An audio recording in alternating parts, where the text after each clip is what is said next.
আর আল্লাহু আকবার কইয়া লাফ দিয়ে চইলা আসলেন, আগুনের বাইরে চইলা আসলেন।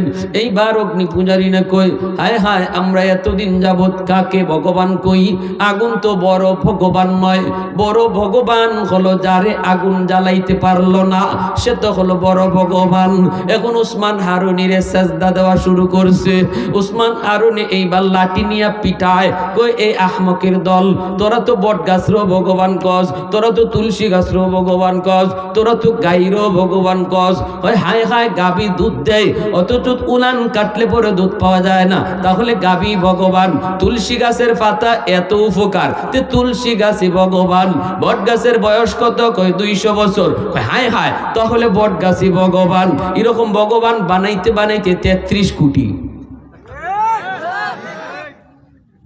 বানাইতে বানাইতে এখন উসমান হারুনিরও ভগবান বানাই ফেলাইছে।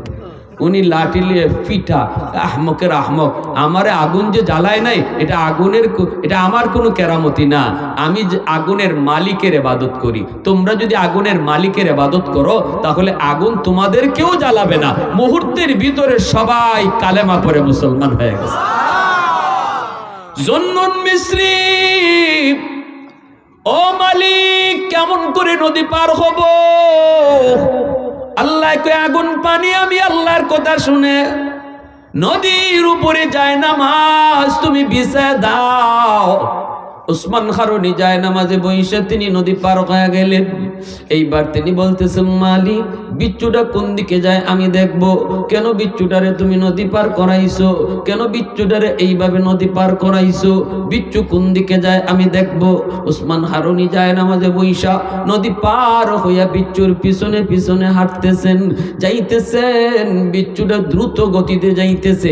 হাওরের মাঝখানে একটা গাছ, গাছের নিচে একটা যুবক মনের আনন্দে ঘুমাইতেছে। ওই যুবকটার দিকেই বিচ্ছুটা যাইতেছে। উসমান হারুনিও বিচ্ছুর পিছনে পিছনে যাইতেছেন। যায় দেখেন যুবক উটগুলি পাশে রাইখা, উটগুলি যার যার মতো করে ঘাস খাইতেছে। আর এই যুবক হলো উটের রাখাল। ওই যুবক গাছের নিচে সে বনের আনন্দে ঘুমায়।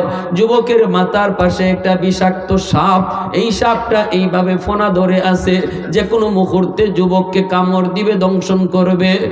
আর বিচ্ছুটা যাইয়া দেরি করলো না, বিচ্ছুটা যাইয়াই লাফ দিয়া সাপের মাথায় বসলো। বৈশাই সাপকে একটা কামড় দিল।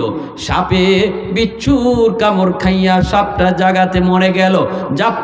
জাগার মধ্যে সাপটা মরে গেল।